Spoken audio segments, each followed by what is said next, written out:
warahmatullahi wabarakatuh. Halo semuanya, kami dari kelompok 5 akan menjelaskan mengenai sunnah sebagai contoh dan inspirasi budaya. Adapun anggotanya adalah saya Khairunisa dan teman saya Muhammad Duki Reza. Di antara bukti kesempurnaan ajaran Islam, adanya banyak keterangan hukum di semua aspek kehidupan manusia, termasuk diantaranya penjelasan mengenai adab makan. Kegiatan makan bagi kaum muslimin tidak hanya masalah menghilangkan rasa lapar, namun lebih dari itu, seorang muslim bisa mendulang banyak pahala dengan mencontoh adab dan sunnah Rasulullah Shallallahu Alaihi Wasallam ketika makan. Nah, apa saja sih adab yang diajarkan syariat ketika makan? Yuk disimak penjelasannya sampai akhir. 1. Makanlah dalam keadaan duduk dan tidak bersandar. Abu Sa'id Al-Khudri radhiyallahu anhu menceritakan bahwa Rasulullah Shallallahu Alaihi Wasallam melarang minum sambil berdiri. Hadis riwayat Muslim. Dan disebutkan dalam hadis dari Abu Juhaifah radhiyallahu anhu, Rasulullah Shallallahu Alaihi Wasallam bersabda, "Aku tidak makan dalam keadaan bersandar." Hadis riwayat Bukhari. Kedua, kita dianjurkan untuk berjamaah ketika makan. Rasulullah Shallallahu Alaihi Wasallam bersabda, "Berkumpullah kalian ketika menyantap makanan, agar kalian mendapat keberkahan makanan itu." Hadis riwayat Abu Daud dan dihasankan Al-Albani. Ketiga, membaca bismillah sebelum makan atau minum, dan jika lupa, maka membacalah bismillahi awalahu wa akhiruhu.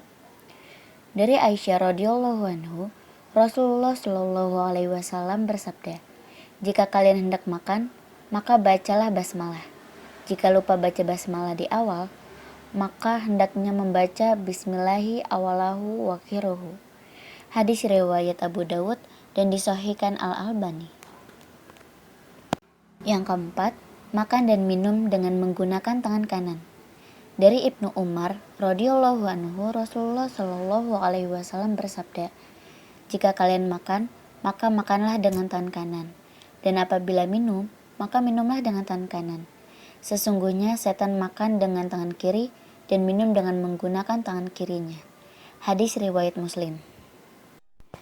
Yang kelima, tidak meniup makanan atau minuman yang panas. Dari Abu Qatadah radhiyallahu anhu, Rasulullah Shallallahu Alaihi Wasallam bersabda, "Ketika kalian minum, janganlah bernafas di dalam gelas." Hadis riwayat Bukhari dan Muslim. Begitu juga hadis dari Abu Sa'id Al-Khudri radhiyallahu anhu. Beliau mengatakan, Rasulullah Shallallahu Alaihi Wasallam melarang untuk meniup dalam gelas ketika minum. Hadis riwayat Tirmizi dan dihasankan oleh Al-Albani. 6. Tidak mencela makanan yang tidak disukai. Abu Hurairah radhiyallahu anhu, Rasulullah Shallallahu Alaihi Wasallam tidak pernah mencela makanan apabila beliau memakannya, namun jika dia suka atau tidak berselera, maka beliau meninggalkannya. Hadis riwayat Bukhari dan Muslim. Bahkan yang seharusnya dilakukan adalah sebaliknya, yaitu memuji makanan sebagai bentuk rasa syukur kepada Allah atas makanan ini. Sahabat Jabir bin Abdillah radhiyallahu anhu bercerita, jawab mereka di sini tidak ada kecuali juga hadis riwayat Muslim.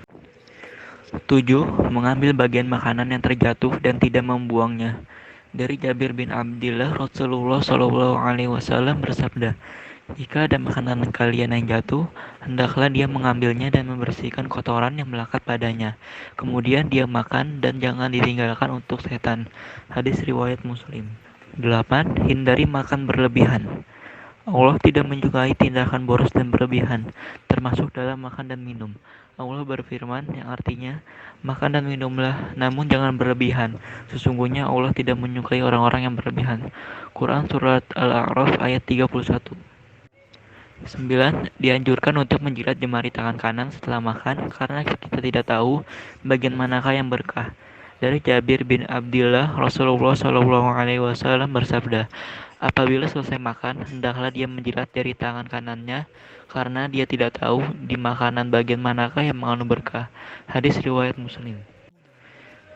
Dan yang terakhir, mensyukuri nikmat setelah makan dengan mengucapkan, "Alhamdulillahilladzi at'amana hadza wa khalaqanihi min ghairi haulim minni wala quwwah."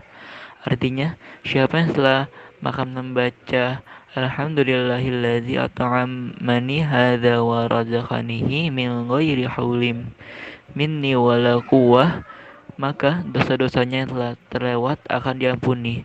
Hadis riwayat Abu Daud, Tirmizi, dan dihasankan Al-Albani. Sekian pemaparan materi dari kelompok 5, kurang lebihnya mohon maaf. Wassalamualaikum warahmatullahi wabarakatuh.